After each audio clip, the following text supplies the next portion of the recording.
முருகனை நம்பினால் வெற்றிதான். வெற்றிவேல் முருகனுக்கு அரோகரா. அந்த வீரவேல் முருகனுக்கு அரோகரா.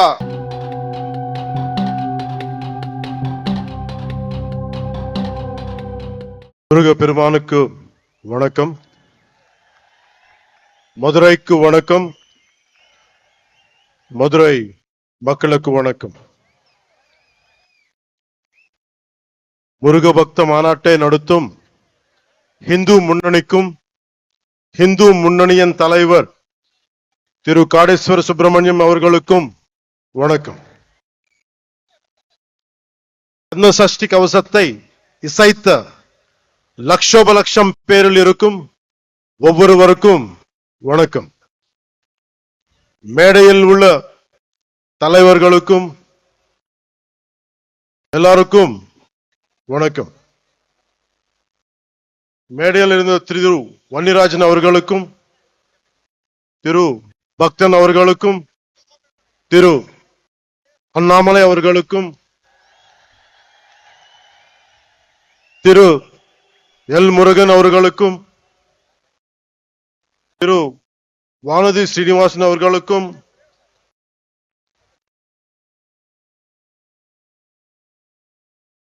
முன்னாள் ஆளுநர் மேதகு தமிழிசை அவர்களுக்கும் வணக்கம்.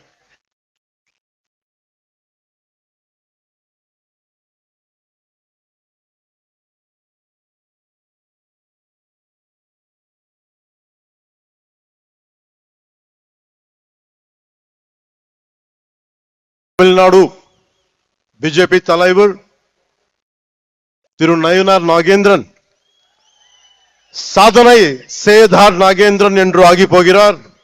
அவருக்கு என் வணக்கம்.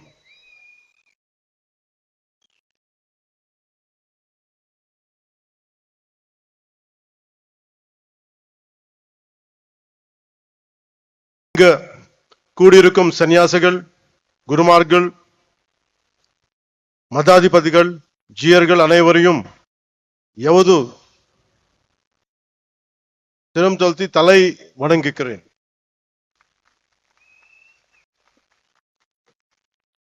என்னை மதுரைக்கு வரவழைத்தது முருகன். அந்த வெற்றிவேல் முருகனுக்கு என்னை வளர்த்தது முருகன். அந்த வீரவேல் முருகனுக்கு எனக்கு துணிச்சல் தந்தது முருகன். அந்த சுரவேல் முருகனுக்கு, மதுரைக்கும் முருகனுக்கும் நெருக்கம் அதிகம். முருகனின் முதல் அறுபடை வீடும் கடைசி அறுபடை வீடும் மதுரையில் தான் உள்ளன. மதுரை என்பது மீனாட்சி அம்மன் பட்டினம். மீனாட்சி அம்மன் தாய் பார்வதியின் அம்சம். எனவே முருகனின் தாயாரும் மதுரையில் தான் உள்ளார். முருகனின் தந்தை சிவபெருமான் முதல் சங்கத்துக்கு தலைமை ஏற்று மதுரையில் தான் இருந்தார். எனவே இந்த மதுரையில் தாயமே இருக்கிறார், தந்தியம் இருக்கிறார், மகனும் இருக்கிறார். அப்படின்னா மதுரை மக்கள் எத்தனை புண்ணியம் பண்ணி இருக்க வேண்டும். அந்த புண்ணியத்தின் விளைவாக பசும்பொன் முத்துராமலிங்க தேவர் அவதரித்தார்.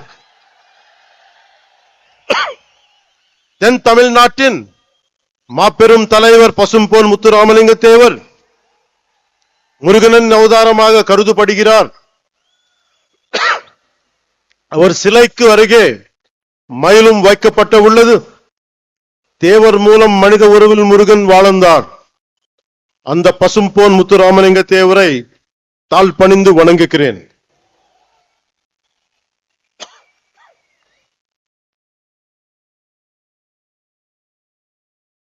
இப்போது மதுரையில் நடத்த ஒரு நிகழ்வை சொல்ல போகிறேன். இன்று மீனாட்சி அம்மன் கோயிலுக்கு போறோம், அருளை பெருக்கிறோம், குங்குமம் பெருக்கிறோம், பிரசாதம் கிடைக்கிறது. ஆனால் இந்த தலைமுறைக்கு தெரியாத ஒரு விஷயத்தை சொல்ல போகிறேன்.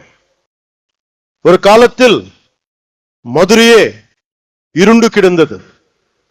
நமக்கு ஒளி கொடுக்கும் மீனாட்சி அம்மன் கோயிலில் ஒளி இல்லை. நமக்கு சிந்தூர் கொடுக்கும் மீனாட்சி அம்மன் கோயிலில் சிந்தூர் கொடுக்க ஆள் இல்லை. எந்த ஒளிப்பாடும் இல்லை. கோயில் நொறுங்கி போய் இருந்தது. ஏன் தெரியுமா? 14ஆம் நூற்றாண்டு தொடக்கத்தில் மதுரையை மாலிக் கஃபூர் லூட் பண்ணினான். அதன் பிறகு 60 வருஷங்களுக்கு மீனாட்சி அம்மன் கோவிலில் விளக்கு இல்லை. மீனாட்சி அம்மன் கோயில் மூடப்பட்டிருந்தது. அது மதுரையின் இருண்ட காலம். 14ஆம் நூற்றாண்டின் முடிவில் மதுரையில் மீண்டும் ஒளி பிரிந்தது. அந்த ஒளி விளக்கை ஏற்றி வைத்தார் விஜயநகர இளவரசர் குமார கம்பனன். இதுல இருந்து என்ன தெரிந்தது? நமது நாட்டு நம்பிக்கைக்கு அழிவில்லை. அதுவும் யாராலும் அழிக்க முடியாது. நமது கலாச்சாரம் ரொம்ப ஆழமானது. நம்மை அசைக்க யாராலும் முடியாது. கன்னியாகுமரியில் இருந்து காஷ்மீர் வரை நமது அறம் ஆழமாக இருந்தது.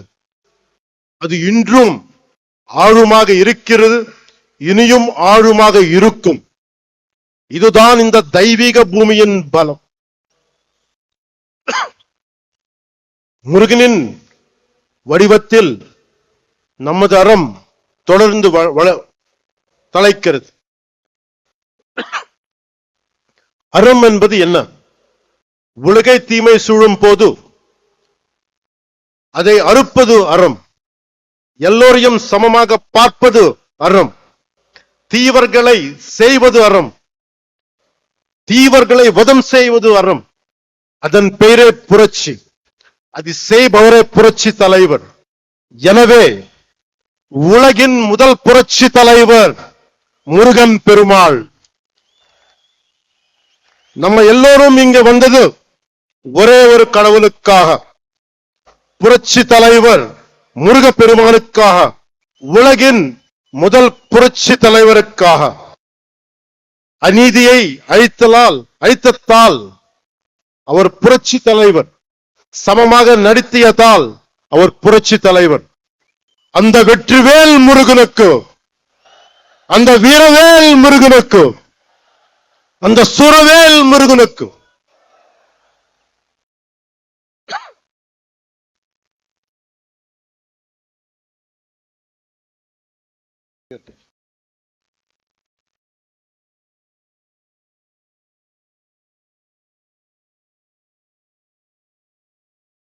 ஒரு கட்சி தலைவர் கேட்கிறார்,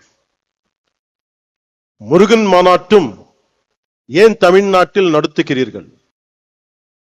யூபிஎல் குஜராத்தில் நடத்த வேண்டியதுதானே என்று கேட்கிறார். இதன் மூலம் பிரிவினை செய்ய பார்க்கிறார். இது போல் சில கேட்கிறார்கள். இன்று முருகை நோக்கி கேட்கிறார்கள். நாளை சிவபெருமானை பார்த்து கேட்கலாம், அம்மனை பார்த்து கேட்கலாம். இந்த சிந்தனை மிக மிக ஆபத்தானது. அதை பற்றி சொல்கிறேன். இந்த சிந்தனை ரொம்ப காலமா இருந்தது. அதை பற்றி சொல்கிறேன். நான் 14வது வயதில் சபரிமலைக்கு போனவன். தைப்பூசத்துக்கு திருத்தணிக்கு போவதை பார்த்தவன். நான் சென்னை மயிலாப்பூர் படித்த போது நெற்றியல் பட்டையுடன் ஸ்கூலுக்கு போனவன். சிறிது காலத்திலே மாற்றம் தெரிந்தது. அடுத்த 10 ஆண்டுகளில் நெற்றியல் விபூதி பூசுவதை கேள்வி கேட்டார்கள். எனவே என் 14வது வயதிலேயே இந்த விதமான கேள்விகளை எதிர்கொண்டவன். எல்லோருக்கும் இந்த எக்ஸ்பீரியன்ஸ் இருக்கும். அதை நாம் பெருத்துப்படுத்தவில்லை. காரணம், நம் இந்துக்கள் செக்குலரிஸ்ட். ஒரு கிறிஸ்தவராக இருக்கலாம், ஒரு முஸ்லிமாக இருக்கலாம். ஆனால் ஒரு ஹிந்துவாக இருந்தாலே இவர்களுக்கு பிரச்சனை. ஒருவன் ஹிந்துவாக இருந்துவிட்டால் ஒருவன் இந்துவாக இருந்து விட்டால் அவன் மதவாதி. இதுதான் இவர்களது போலி செக்குலரிசம். நம்பிக்கையை கொண்டாட எனக்கு உரிமை உள்ளது. அதை கேட்க நீங்கள் யார்? உங்கள் நம்பிக்கையை நாங்கள் கேள்வி கேட்கவில்லை. அதே நாகரிகத்தை நீங்கள் கடைபிடியுங்கள். என் மதத்துக்கு மரியாதை கொடுக்க விட்டாலும் பரவாயில்லை, அவமரியாதையை செய்யாதீர்கள்.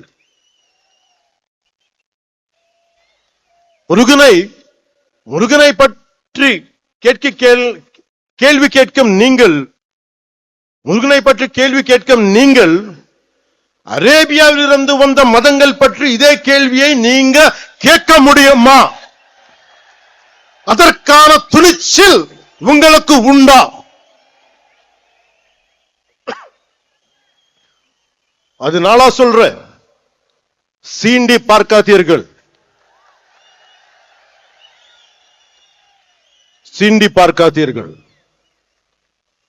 சாது மிரண்டால் காடு கொள்ளாது.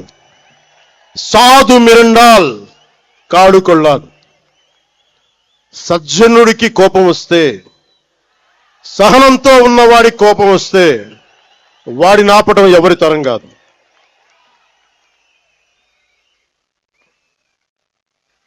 முருகன் தமிழ் கடவுள். ஆனால் அவர் எல்லா இடத்திலும் பறந்து இருக்கிறார். வட இந்தியாவில் கார்த்திகேயராக, ஆந்திராவிலும் கர்நாடகத்திலும் சுப்பிரமணியராக, தமிழ்நாட்டில் முருகராக இருக்கிறார். முருகப்பெருமான் உலகம் முழுதும் பறந்து இருந்தாலும் அவரது பாதம் தமிழ்நாட்டில் ஊன்றி இருக்கிறது.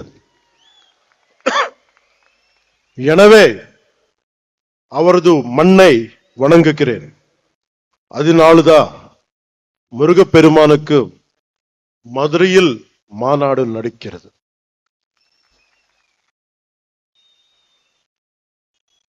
அதனால்தான் இந்த மாநாட்டுக்கு நாம் எல்லாமே வந்திருக்கிறோம். இங்கு சிலர் நிறத்தை வைத்து அரசியல் செய்கின்றனர். நமக்கு நிறத்தில் எந்த பேதமும் இல்லை. கிருஷ்ண பகவான் கருப்பு, காளி மாதா கருப்பு. நாம் நிறத்தின் வழியாக பார்ப்பதில்லை, அகத்தின் வழியாக பார்க்கிறோம். ஆனால் இங்கு கருப்பு நிறத்தை வைத்து கடவுளை சீண்டும் கூட்டம் உள்ளது. நம்மை இணைக்கும் முருகனை சீண்டி பார்க்கிறது ஒரு கூட்டம். கந்த சஷ்டி கவசத்தை கிண்டல் செய்தனர். அவர்களுக்கு கிண்டல் செய்யும் உரிமை உள்ளது. அந்த உரிமையும் ஜனநாயகம் கொடுத்துள்ளது. அவர்கள் என் கடவுளை கேலி செய்தனர், என் கலாச்சாரத்தை கேலி செய்தனர், என் பண்பாட்டை கேலி செய்தனர், என் பார்வையை கேலி செய்தனர். கேட்டால் இதுதான் செக்குலரிசம் என்பார்கள்.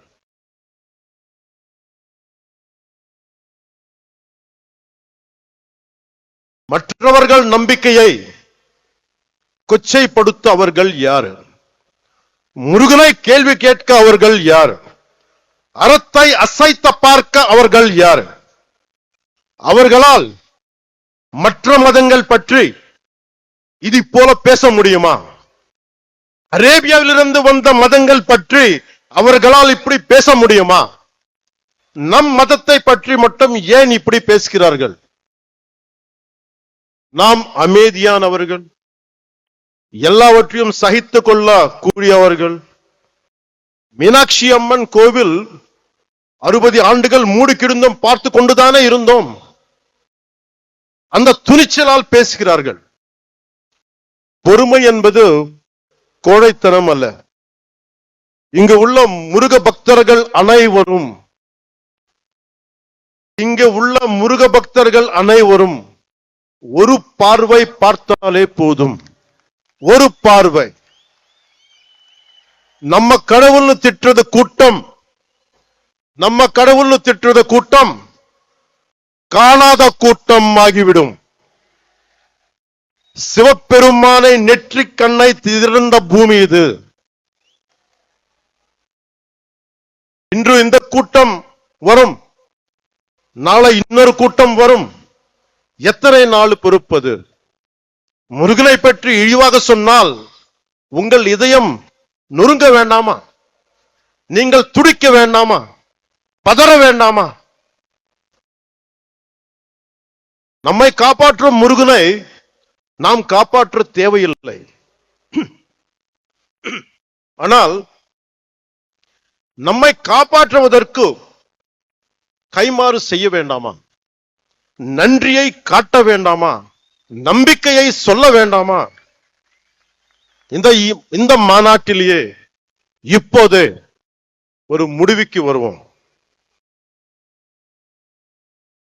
எப்படி மின்னல் கண்களை குருடாக்கமோ, எப்படி காற்றாற்று வெள்ளம் கரைகளை உடைக்கமோ, அது போல பொங்குவோம். நான் உங்களுக்கு அறைகூவல் விடுக்கிறேன். அநீதியை தட்டி கேட்க திருளுவோம். அறத்தை காக்க அனைவரும் எழுவோம். முருகன் நீதியை காப்பாற்ற புறப்படுவோம். இந்த முருகுப்படை திற்றது கூட்டத்தை தகுர்க்கும். இப்படை தோற்கின் எப்படை வெல்லும். இப்படை தோற்கின் எப்படை வெல்லும். அன்பு என்பது பலவீனம் அல்ல, அது துணிவின் அடையாளம், வீரத்தின் ஆன்மா, வெற்றியின் படிக்கட்டு. அன்பால் இணைவோம், ஆவேசத்தால் வெல்வோம். சூரபத்மனை வதம் செய்த புரட்சி தலைவர் பாருங்கள். இது கலியுகம். முருகன் நேரில் வரமாட்டார். நாமே முருகனின் உணர்வாக மாறுவோம். நாச சக்திகளை நிர்மூலம் செய்வோம். இந்தியா அரசமைப்பு சட்டம் நமது அறத்தை காக்கிறது. அரசமைப்பு சட்டம் இல்லாத காலத்தில் மாலிக் கஃபூர் வெறியாட்டம் போட்டான். ஆனால் கடந்த 75 ஆண்டுகளாக அரசமைப்பு சட்டம் இருக்கும் போதே ஒரு கூட்டம் ஆடுகிறது. காரணம், நாசசக்திகளை ஆரம்பத்திலேயே கிள்ளி எறியாமல் விட்டுதான்.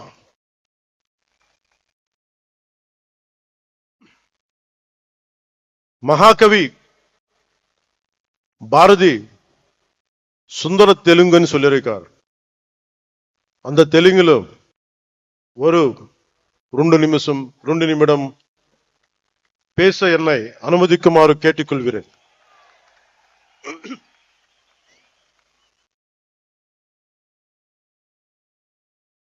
சொல்றதுக்கு முன்னாடி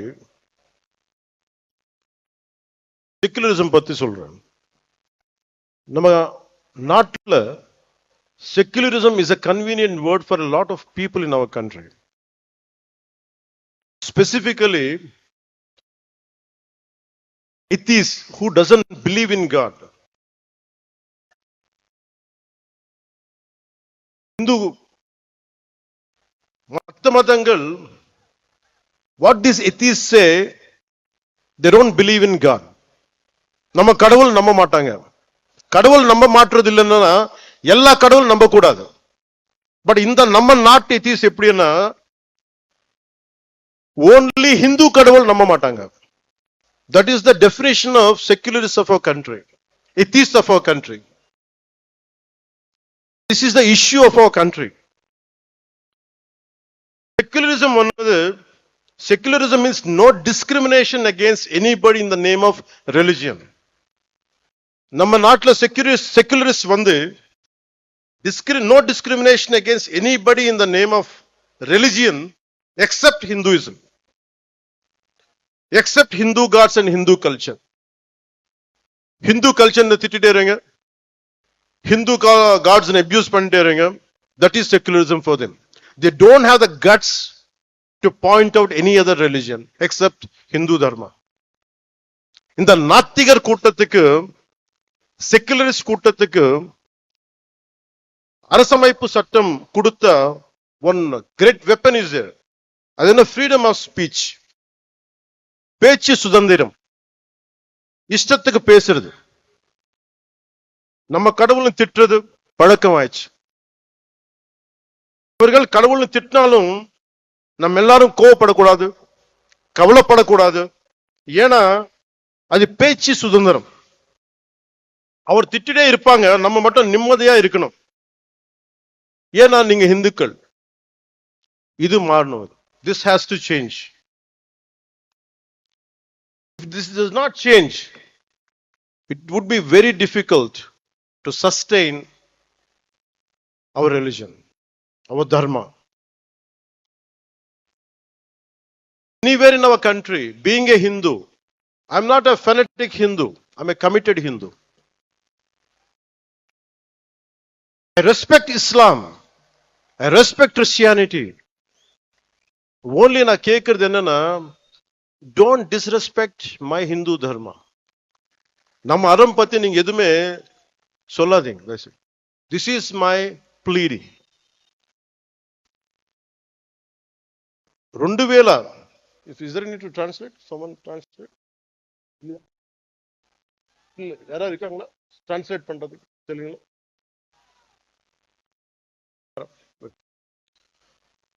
ఓకే, మీకు కొంతమందికి తెలుగులో మాట్లాడితే అర్థం అవుతుంది అనుకుంటా. మాట్లాడతానండి. వణకం సార్. 2014లో నేను ఒక పార్టీ ప్రారంభించినప్పుడు తెలంగాణ హైదరాబాద్లో, ఆ రోజు నేను అనుకోలేదు ఏథెన్స్ కంటే పురాతనమైన నగరం అయిన మదురైలో ఇన్ని లక్షల మంది జనం మధ్య తమిళ్లో నేను గౌరవించే నా తమిళనాడులో, నేను పెరిగిన తమిళనాడులో, నేను ఇష్టపడే తమిళ సంస్కృతి, నాకు సంస్కృతి బీజాలు పోసిన తమిళనాడు, తమిళ భాష, వీటన్నిటిలో నేను ఒకరోజు ఇక్కడికి వచ్చి ఎంతమంది గురువుల మధ్య, ఇంత పెద్ద హిందూ మున్నని పెద్దల మధ్య, ఇన్ని లక్షల మంది ప్రజల మధ్య నేను ఇలాంటి రోజు ఒకటి వస్తుందని నేను ఎప్పుడు ఊహించలేదు.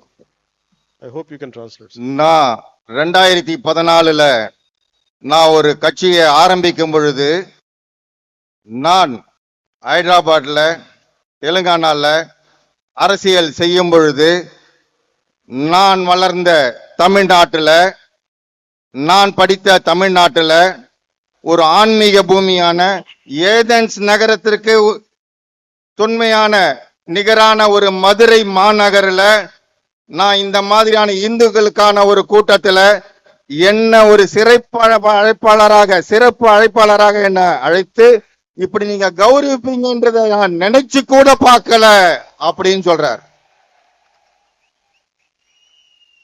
ఆ సభ ప్రారంభించినప్పుడు నేను నాకు ఇష్టమైన ఒక తెలుగు కవి చదివాను. అది ఎందుకంటే నాకు సుబ్రహ్మణ్య భారతి గారి అచ్చమెల్లె అచ్చమెల్లె పోయం గుర్తొచ్చింది. అదేంటంటే, ఇల్లేమో దూరం, అసలే చీకటి గడాంధకారం, చేతిలో దీపం లేదు, దారంతా గోతులు లోయలు, కానీ ధైర్యమే ఒక కవచం. ఇది తమిళ్లో కొంత నేను చెప్తాను, దీన్ని కరెక్ట్ అయితే మళ్ళీ సార్ మీరు కరెక్ట్ చేయండి. பாதையோ இருட்டு, கையிலே விளக்கு இல்லை, வீடோ நெடுந்தொலைவில், வழி முழுவதும் மேடு பள்ளம், மனதில் துணிச்சல் தவிர வேறு இல்லை, அச்சமில்லை அச்சமில்லை அச்சமென்பதில்லையே என்று மகாகவி பாரதி சொல்வாரே, அதுதான் துணைக்கு வந்தது. அச்சமில்லை அச்சமில்லை என்று நம்முடைய பாரதியார் கூறினார். அதை எப்படி என்றால், வீடு தூரத்தில் இருந்தது, ஆனால் கண்ணுக்கு தெரியவில்லை. இருட்டாக இருந்தது. மேடு பள்ளங்கள் நிறைய இருந்தன. ஆனாலும் தைரியம் ஒன்றே அதை கொண்டு அந்த இடத்தை சேர முடிந்தது. அதைத்தான் அவர் அச்சமில்லை, அச்சமில்லை, அச்சமில்லை என்பதை தைரியத்தோடு நாம் செய்து கொண்டால் எதையும் வெற்றி அடைய முடியும் என்பதை அவர் கூறுகிறார். அதான் திருத்தி சொல்ல சொன்னார். నేను ఈరోజు ఇలా నిలబడగలుగుతున్నాను అంటే నాకు మురుగన్ చూపించిన దారి, ఆయనకి నా మీద ఉన్న అపారమైన భక్తి. ఆయన చూపించిన దారి ఏంటంటే ధైర్యం, వీరత్వం, ప్రేమతో నిండి ఉంటుంది. முருகன் என்னுடைய கடவுள், எனக்கு தைரியத்தை கொடுத்தவர் அவர்தான். அவர் கொடுத்த ஒவ்வொரு வழியையும் தைரியத்தையும் பார்த்துதான் இன்னைக்கு நான் இந்த இடத்துல நிக்கிறேன்றத சொல்றாரு அவர். మురుగన్ చూపించిన దారిలో నడిస్తే విజయమే వస్తుంది, మంచి కోసం మార్పే తెస్తుంది. முருகன் காட்டின வழியில நாம நடந்தா நல்லதே நடக்கும், வெற்றியே நடக்கும். நமக்கு எல்லாமே நல்லதே நடக்கும், வெற்றி தான் நடக்கும்ன்றத அவர் சொல்றாங்க. ఈ దారి కష్టమైనది, కానీ బలాన్ని ఇచ్చేది, ధైర్యాన్ని నింపేది, అనుకున్నది సాధించేది. இந்த பாதை மிக மிக கடினமானது. ஆனா இந்த பாதையை நம்ம கடந்துதான் ஆகணும். அதுக்கு முருகனை நினைச்சு நம்ம கடுமையாக போராடி நிச்சயமாக வெற்றி அடைய வேண்டும் என்ற நோக்கத்தோட போகணும்னு சொல்றாங்க. మనం వెళ్లే దారిలో, మనం ఎంచుకున్న దారిలో శత్రువులు, అరాచక శక్తులు ఉంటాయి, భయపెడతాయి. కానీ వీరవేల్ వెట్రివేల్ మురుగన్ తోడుండగా మనకేంటి భయం? நம்முடைய பாதையில ராட்சசர்கள், கடுமையான கொடுமையான ராட்சசர்கள் இருக்கிறாங்க. அந்த பாதையில நாம போகும்பொழுது வீரவேல் வெற்றிவேல் என்று சொன்னால் அந்த ராட்சசர்கள், கொடுமையானவர்கள் ஓடி போய் விடுவார்கள் என்று கூறுகின்றார்.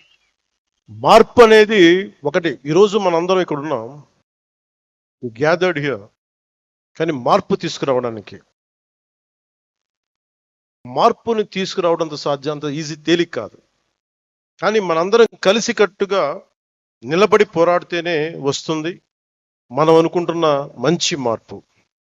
நம்முடைய எண்ணங்கள் எல்லாம் நிறைவேற வேண்டும் என்றால் நிச்சயமாக நாமல் ஒன்றாக இணைந்துதான் இதற்கு இந்துத்துவலாக போராட வேண்டும் என்று சொல்கிறார்.